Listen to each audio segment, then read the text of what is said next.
This episode is brought to you by Playapod, the best cross-platform podcast app for iOS and Android. Just visit playapod.com and download it for free. Oh, it's echoing back and everything. It's terrible.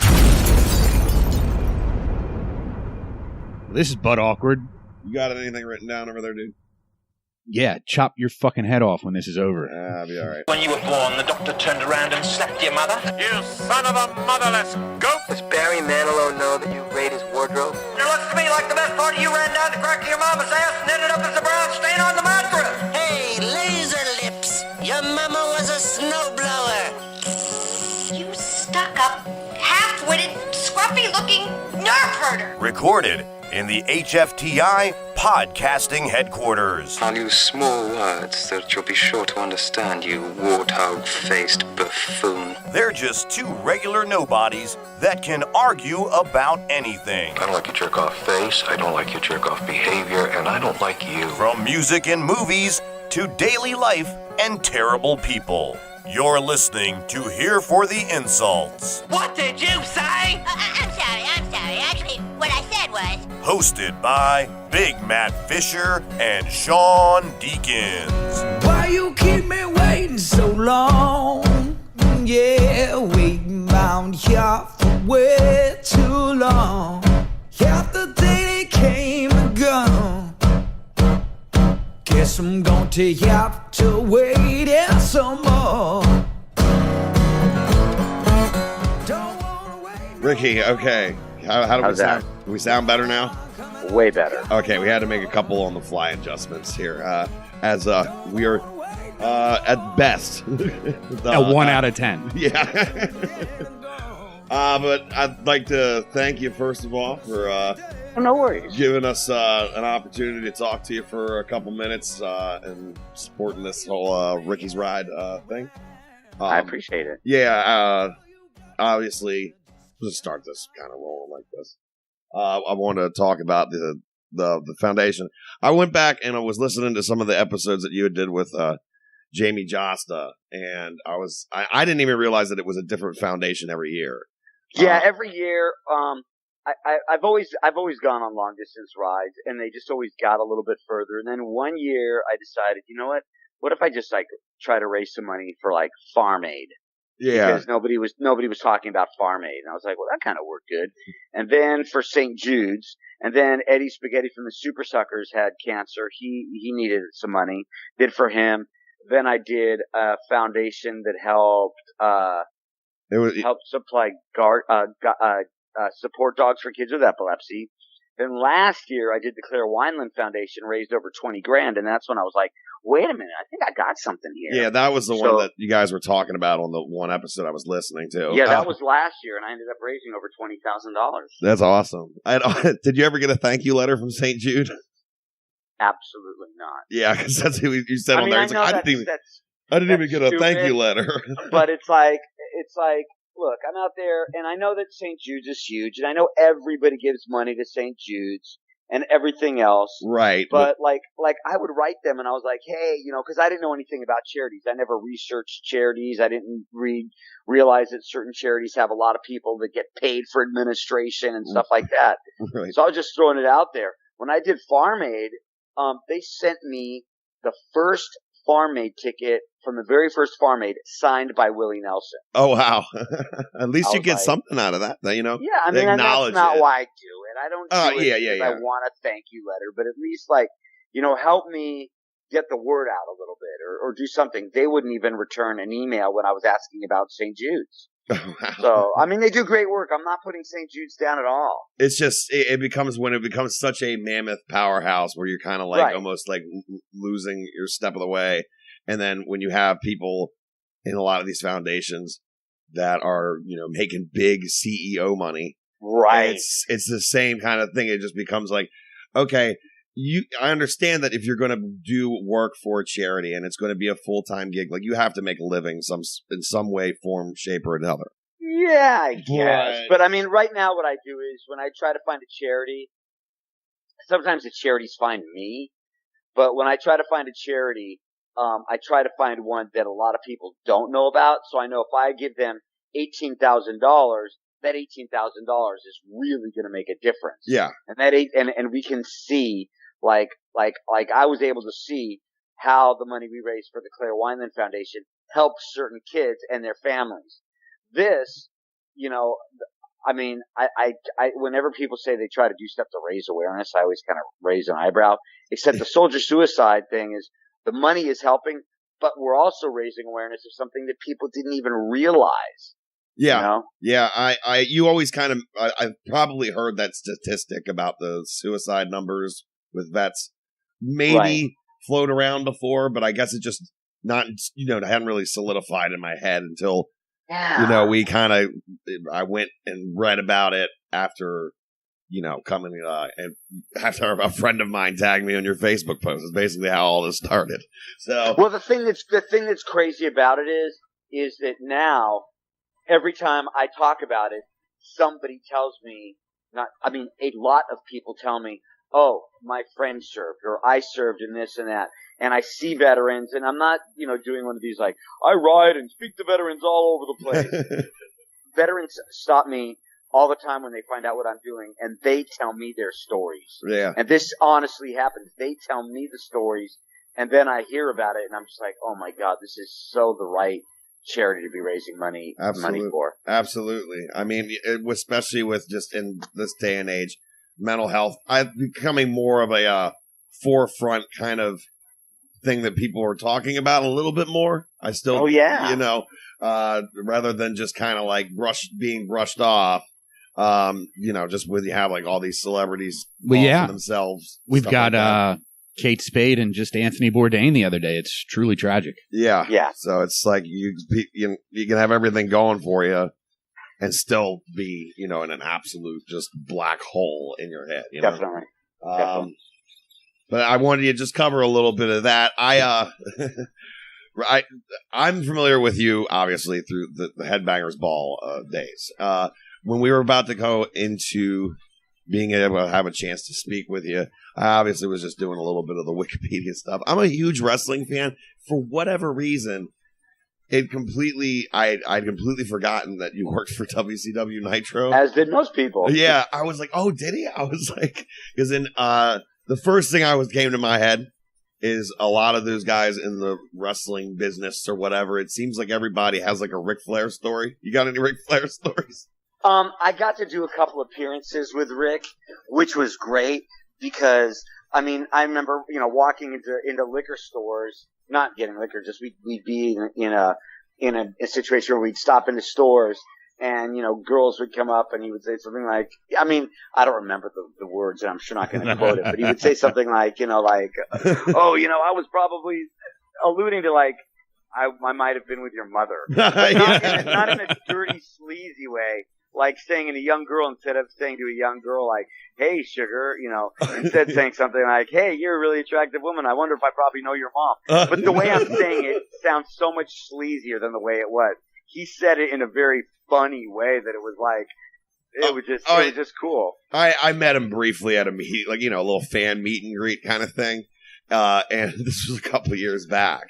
And, I'm a guy in the line. He's just signing my stuff and moving me along. But I'm Rico Suave with the other ladies that were He was always, or is always, Ric Flair. Yeah, and that's 100%. Okay, because if you meet somebody and he's like, oh, hello, yes, I'm Richard Flair. I'm like, woo! And you're like, oh, I don't do that all the time. It's like, what?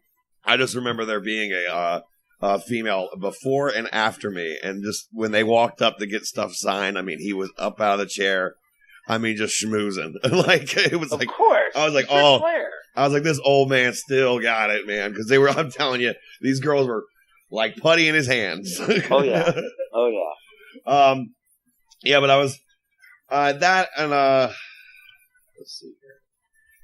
I wanted to get what are your thoughts on like today's metal scene as far as who do you think's going to be, for lack of a better term, like the next headliner? Who's going to be like the really hard act that could possibly be like the head of like the arena tour? That's hard to say. Music is so so different now.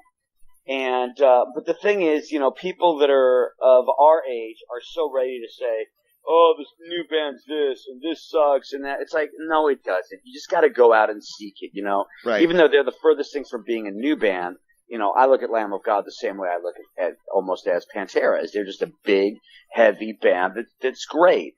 Yeah.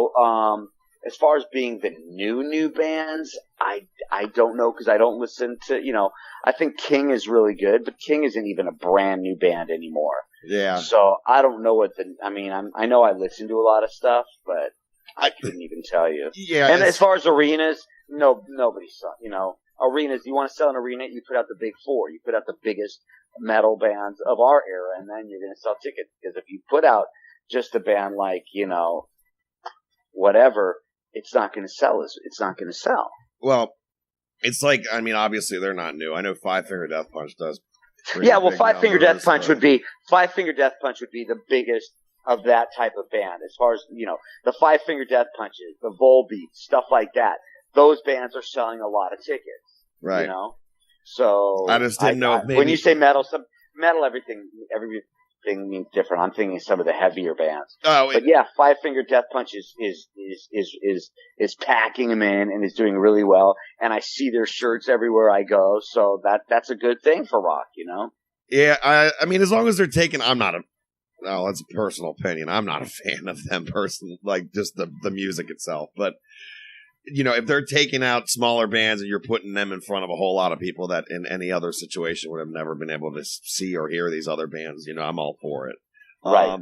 Because that's basically that's the exciting thing about like the music scene is if you can kind of like take the next band up with you. You know what I mean? Yeah.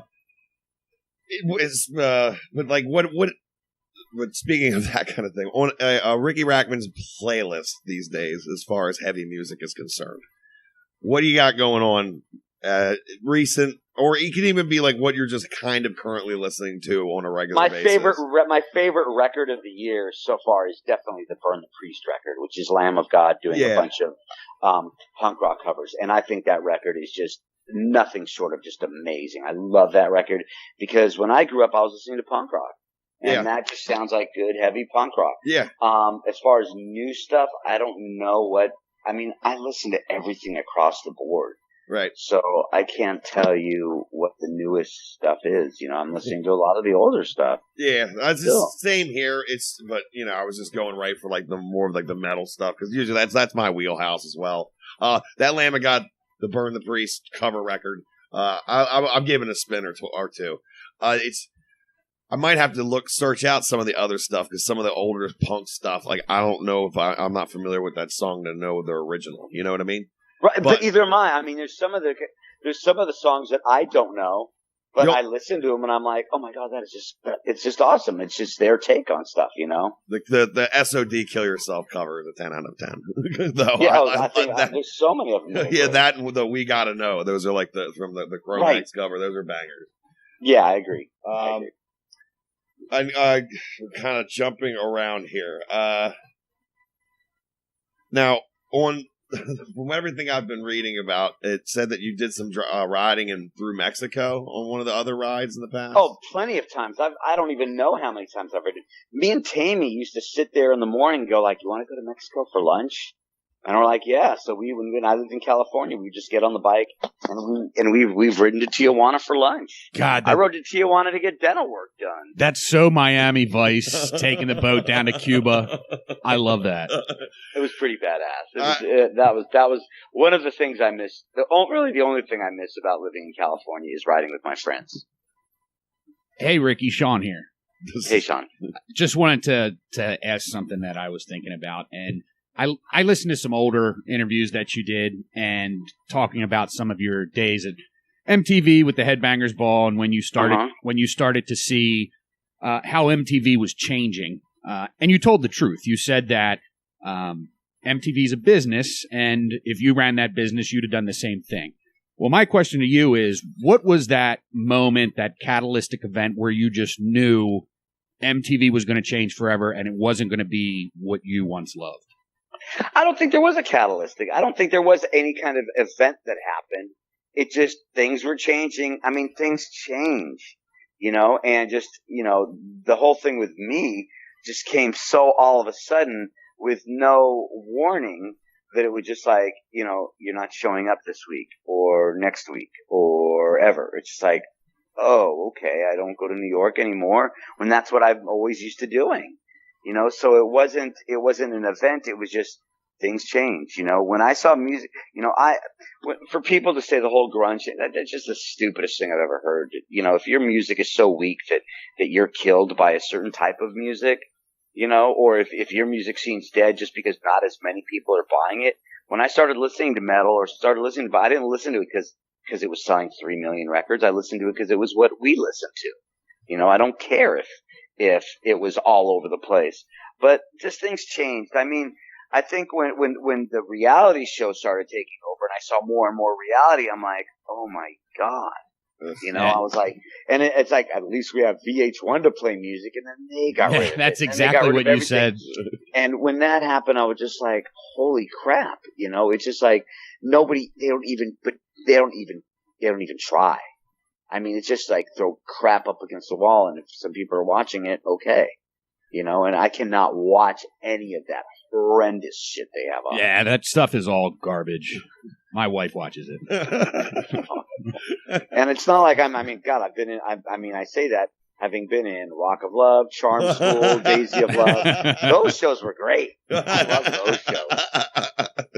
I can imagine they were fun to be a part of. When I did Charm School, I said I wasn't going to do any more reality TV, and then they approached me about doing Daisy of Love, and I said I didn't want to do it, and they said, look, go meet Daisy, this is what your role is on the show, and I decided to do it, and Daisy of Love was just so much, I was bummed when that show ended, I really was. That's a good time. I guess it was just because I'm not something that you're not terribly vocal about, but when I was, like I said, listening back to some of the Jamie Josta episodes it was talking about, I think, I can't remember exactly how long you said, but it was like, maybe it was 29 years you said you were sober? It's almost 30. Wow. 30, well, yeah. Congratulations for one, I guess. And it's like I found it more, as I'm 32 now. So right. it was kind of like all of this getting sober kind of thing was kind of foreign until it feels like, at least in my personal life, the last couple of years where you're starting to, a bunch of friends and stuff that I grew up with. The 20s were kind of a train wreck, and they're getting to the point now where it's like people are dying. Yeah, well, when my wife says, "Do you remember so and so?" I'm like, "Are they dead?" That's my first response. First response, especially with the heroin and stuff.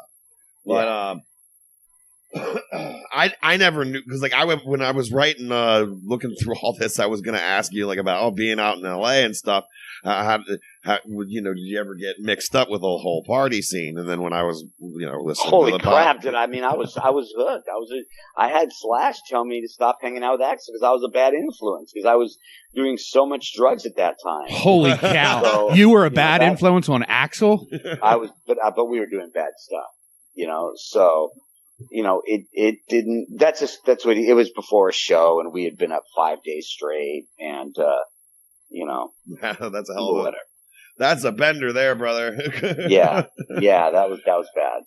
It's also become a little bit, at least, more relevant, and I'm not a part of any sort of, recovery, but I'm in a band with my drummer and my guitar player are both, 10 plus years part of, NA, but they just had to get off heroin. But both of them, there's a bit of wisdom that comes from listening to their stories and stuff like that. And I feel like you gain a little bit of an edge of some grit when you can kick that kind of thing. I don't know. Hey, I wish I wasn't a drug addict. I wish I could go have booze with my friends. I wish I could smoke weed. I wish I could do all that stuff. I just can't because I'm an addict. So it's just the way I was born. It's in my gene. It's just the way I am. It's nothing that, it's the way it is. Some people are allergic to peanuts. I just, can't do drugs or drink because I can't stop. Yeah, that's exactly what he was talking about. He was like, I get mad sometimes at regular people. He's like, because it used to be innocent enough. He's like, when I started, he's like, but now, he's like, sure, there's plenty of times I'd like to crack a beer. He's like, but I get that. And then he's like, that lights the fuse to everything else because it won't end, you know? Yeah. So I just wanted to put a little piece of that out there just because I just kind of feel it. Anyone going through that kind of struggle, if they can come out the other end of it, I applaud them. Yeah. Yes, I got about 5 minutes, just so you know. Okay, that's cool. Because it's 24 minutes so far. Okay. I appreciate that. Listen, we appreciate No any of the time. Any of the No time. problem. Also, I just wanted to give you a big shout out because on that just episode, you talked about how you were never got into being a Led Zeppelin fan. Same here. They get so much. I don't mind Led Zeppelin. I mean, Rush, I don't like. Rush, I don't like. that I was going to didn't get to as well. People hate me for that. People hate me for that. But Led Zeppelin, I don't mind. I mean, if I hear Led Zeppelin, there's a couple Zeppelin songs I like. Yeah, I love that song. You know, but I can't say that I go go in my car and listen to Led Zeppelin. I got a couple friends of mine who just are absolute. You can't speak anything ill of them, and they go on a complete tirade and in defense over their love for and how great Led Zeppelin is or whatever. And sure, like I said, I don't not like Led Zeppelin. If I hear Led Zeppelin, I won't turn it off. Led Zeppelin's one of the biggest rock bands of all time, but I won't listen. If Rush is playing, I'll change the channel.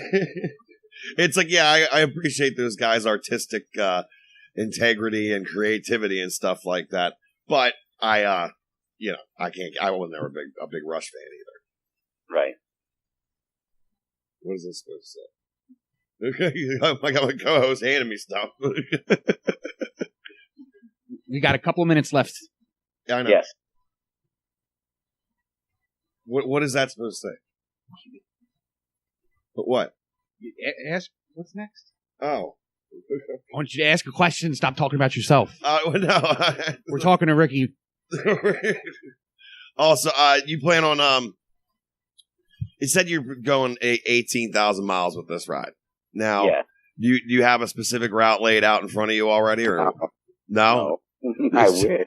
I don't know why the hell I said 18,000 miles. That was the stupidest thing I ever said in my life. Well, it was funny. I thought the whole goal, last year, I was going to go ride to Alaska. And then I find out that there's a lot of gravel and there's big moose and all this other stuff. I'm like, okay, I'll just do every state except Alaska and Hawaii, which was stupid, but I did it. And now I said 18,000 miles. And I'm looking at the bike that I've been riding for a year, that I did 48 states on, that I've been riding since I've been back. And it still doesn't have 18,000 miles on it. I'm like, oh my holy God. crap, that's going to be far. But I think on June 15th, I'm going to make an announcement about the ride that's going to shock a lot of people, that people are going to be really surprised. It's something that's going to make Ricky's Ride 18 different than every other ride that I've ever done. Awesome. Yeah, because I mentioned the 18,000 mile just to a friend of mine, and they're like, "Oh, the I think it's the mileage with the circumference of the Earth is 26,000 miles." I was like, right. "Oh shit, really?" Yeah, wow. For me to go coast to coast is 3,000 or 4,000 miles. Oh, so I've already done 4,000. I'm gonna ride from North Carolina. I'm going to go up to Tennessee. I'm going to go to Cleveland. I'm going to go to Sturgis. And then I'm going to ride back to North Carolina. Then I'm going to go up to New York. I'm going to do Dee Snider's ride. Probably go right up, who knows where, but there's going to be a lot of riding. But, this ride, I'm probably going to make the announcement on June 15th that is going to be, that this ride will be different than any other ride. And there's going to be more videos. There's going to be more posts. There's going to be a lot more press, and it's going to be more interactive, but it's also going to be different than every other ride. And I'm going to announce that probably on June 15th, what's going to make this ride so different. And I'm really curious what people's take on, because nobody's guessed, nobody's even knows. You know?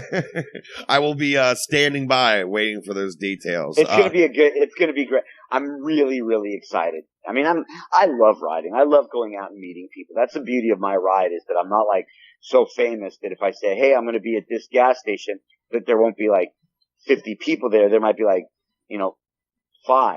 and then we'll all hang out and have lunch. And that's what I really, really like about doing what I do, is that I can hang out with people, Right. Yeah, no, absolutely. Absolutely.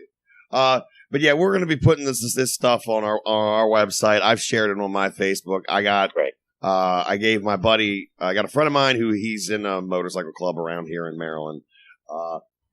That I'm going to let those guys know they have like a big event, charity kind of thing. Well, I next definitely week. will be going through Maryland because I know that I have to go to, when I go to Dover, I'll probably go through Maryland or probably go through Darlington or, Jacob, where you going? Talking to my dog. Yeah, I got one of them around here too. Yeah, but hey, that it's glad. I'm really glad that we got to have you on the show. I'm glad you took the time out, even though I'm not a man of a ton of means, but I donated what I could. I appreciate that. And I would like to also give a shout out to a good friend of mine who was the one who tagged me on the Facebook post and got the ball rolling on this, Melissa Costello.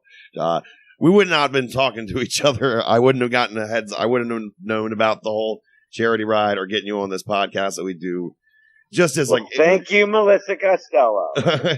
yes. I owe her a big one, to say the least. And I appreciate you coming on and giving us some of your time. And I hope that the ride goes well and it goes safe, and that it's a good time and you raise all shitload more money for this. Does everybody follow me on Twitter and Instagram? Yeah, go ahead and... It's my name. It's just Ricky Rachtman, RikiRachtman, and my website, which is not really updated yet, but you can still make donations for Stop Soldier Suicide, is Ricky's Ride, RikiSRide.com, and then June 15th, I'll be making a big announcement about the big change that's going to happen to the ride this year that I hope a lot of people really dig. All right, well... Sounds good, Ricky. And just one other thing. I'm going to send you another message. I know another DC radio that's doing a show that 100% of all the sales go to Stop Soldier Suicide. Awesome. Just to, if you were in the area around those dates, maybe be something that you'd squeeze in. I think it's happening in November. Not sure, but I'll send it your way. Sounds great. All right, man. I thank you so much, Ricky. Appreciate you coming on the show, man. And good luck to you, and have a hell of a ride. Yeah, brother. Thanks, guys. Take care. Take it easy, buddy. Bye. See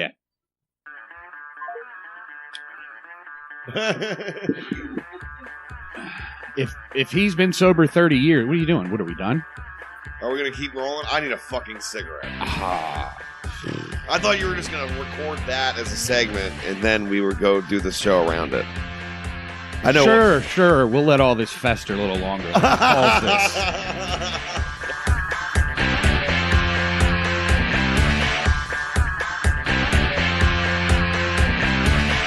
I want to look him straight in the eye, and I want to tell him what a cheap, lying, no-good, rotten, four-flushing, low-life, snake-licking, dirt-eating, inbred, overstuffed, ignorant, blood-sucking, dog-kissing, brainless, dickless, hopeless, heartless, fat-ass, bug-eyed, stiff-legged, spotty-lipped, worm-headed sack of monkey shit he is! Hallelujah! Holy shit! Where's the Tylenol?